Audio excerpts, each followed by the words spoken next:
Sanctus, Sanctus, Sanctus Dominus Deus Sabaoth.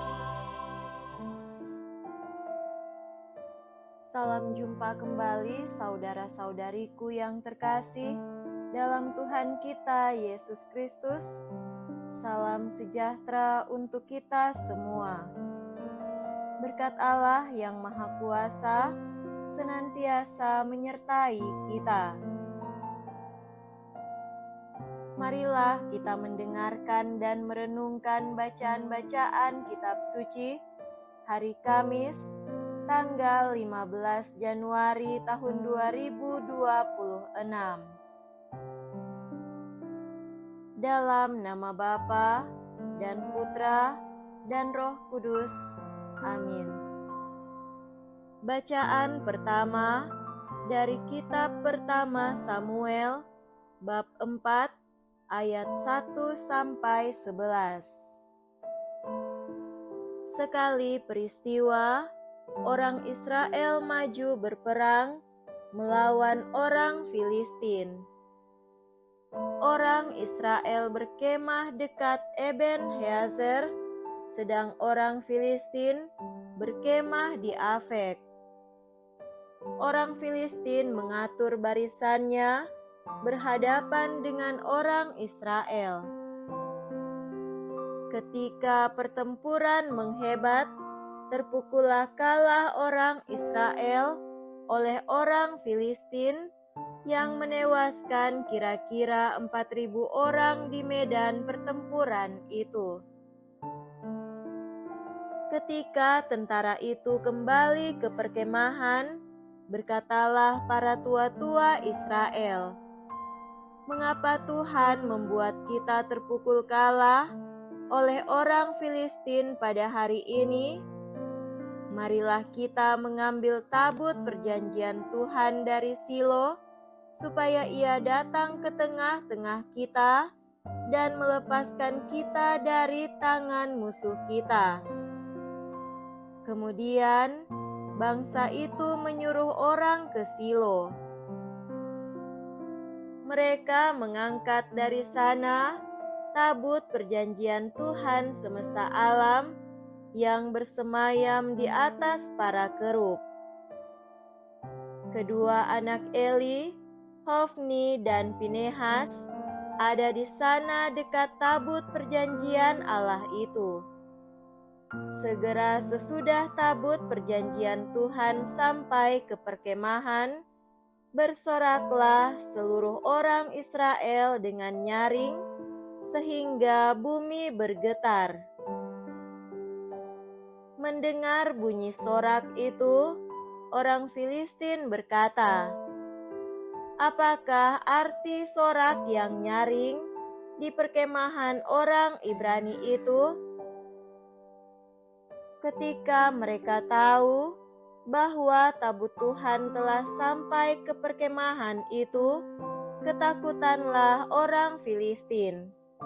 Kata mereka, Allah mereka telah datang ke perkemahan itu. Celakalah kita, sebab hal seperti itu belum pernah terjadi. Celakalah kita, siapakah yang akan menolong kita dari tangan Allah yang maha dahsyat itu?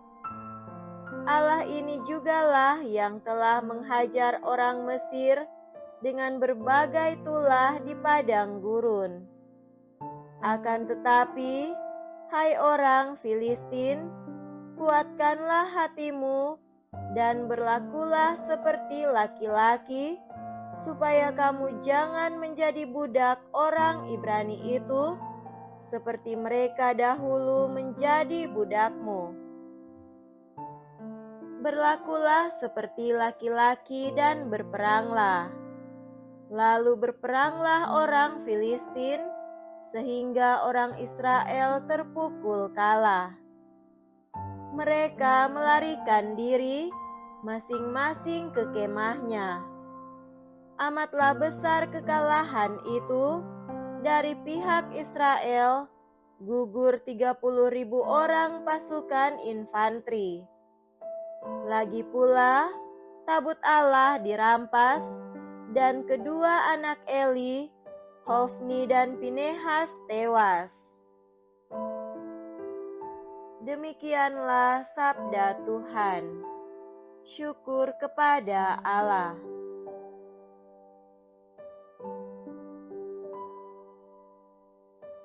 Semoga Tuhan beserta kita sekarang dan selama-lamanya. Inilah Injil suci menurut Santo Markus. Dimuliakanlah Tuhan. Injil Markus bab 1 ayat 40 sampai 45. Sekali peristiwa, seorang sakit kusta datang kepada Yesus. Sambil berlutut di hadapan Yesus, ia mohon bantuannya. Katanya, "Kalau engkau mau, engkau dapat mentahirkan aku." Maka tergeraklah hati Yesus oleh belas kasihan, lalu ia mengulurkan tangannya, menjamah orang itu, dan berkata kepadanya, "Aku mau, jadilah engkau tahir." Seketika itu juga, lenyaplah penyakit kusta orang itu, dan ia menjadi tahir.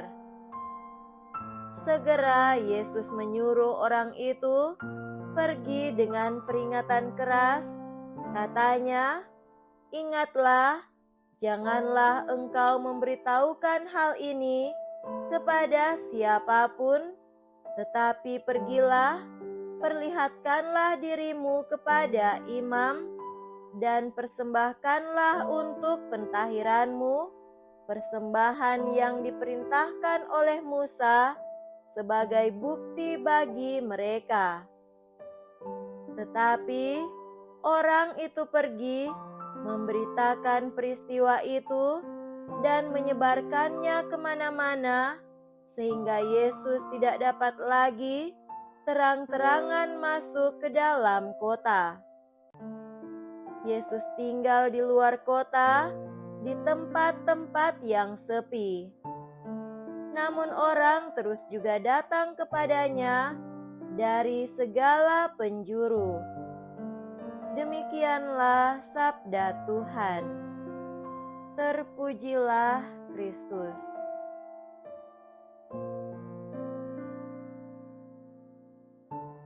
Saudara-saudariku yang terkasih dalam Tuhan kita Yesus Kristus, tema renungan kita pada hari ini adalah "Aku mau, jadilah engkau tahir."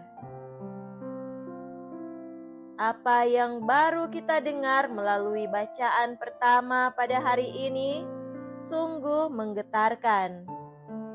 Dalam pertemuan Eben Haeser melawan Afek, Israel dikalahkan Filistin. Dalam pertempuran Eben Haeser, Afek, Israel dikalahkan Filistin. Sebuah hal yang tentu tidak mereka sangka dan harapkan. Dalam pertempuran pertama, 4.000 orang gugur.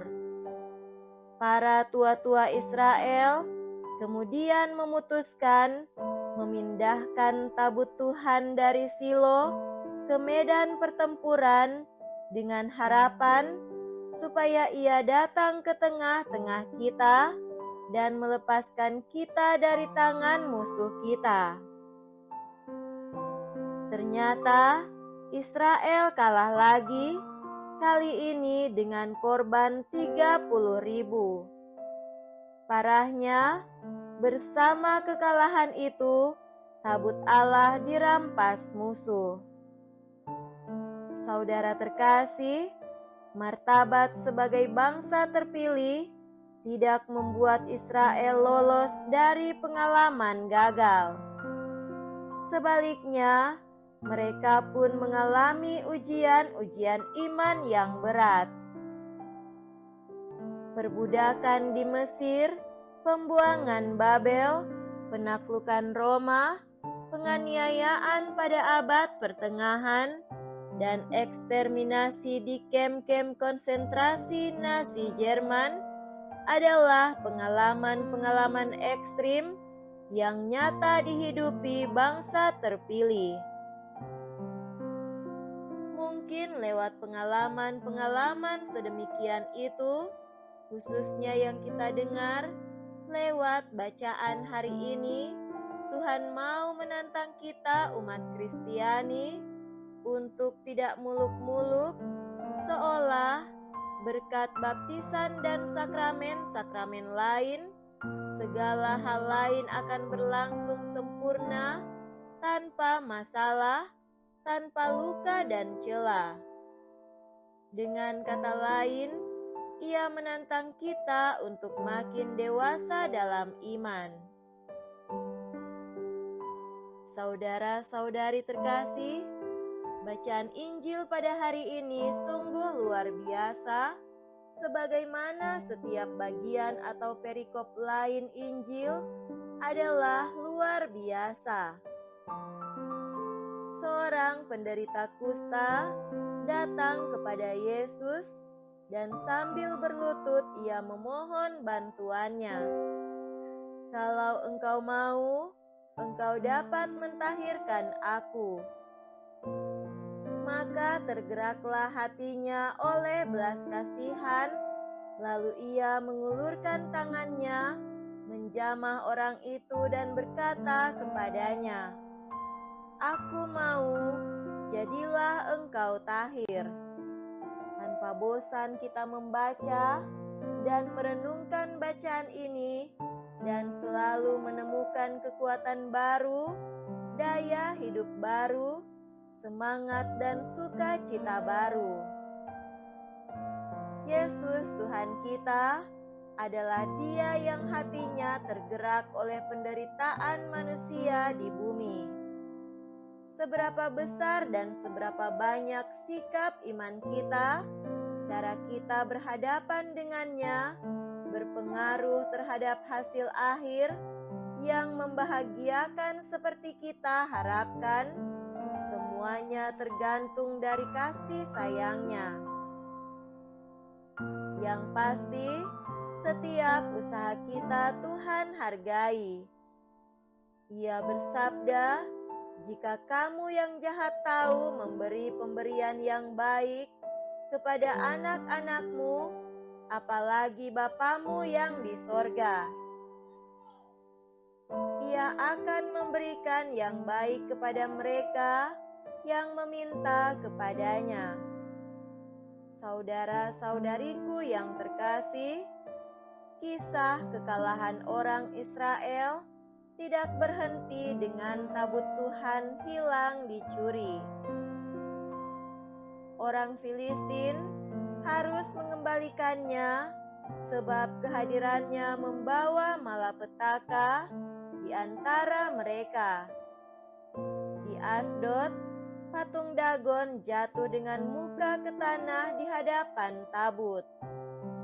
Setelah Dagon dikembalikan pada tempatnya, ia jatuh lagi dengan kepala dan tangan terpenggal.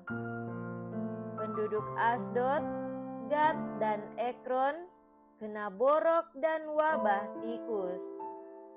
Orang Filistin harus mengembalikannya dengan persembahan 5 borok emas dan tikus emas sebagai korban penebusan salah.